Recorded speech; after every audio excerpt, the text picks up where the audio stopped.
Fala galera, boa tarde, Pablo Kenup.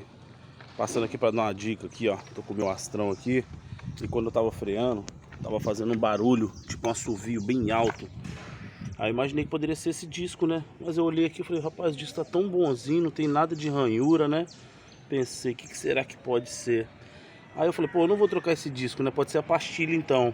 E aí por conta própria, peguei um desgripante e joguei um pouquinho aqui e na outra roda lá.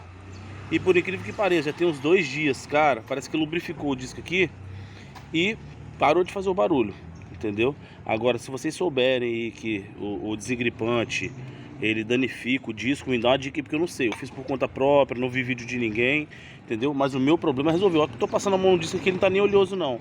Parece que ficou meio hidratado agora, né? Que antes estava bem seco. Talvez ele transferiu o desengripante para a pastilha aqui, né?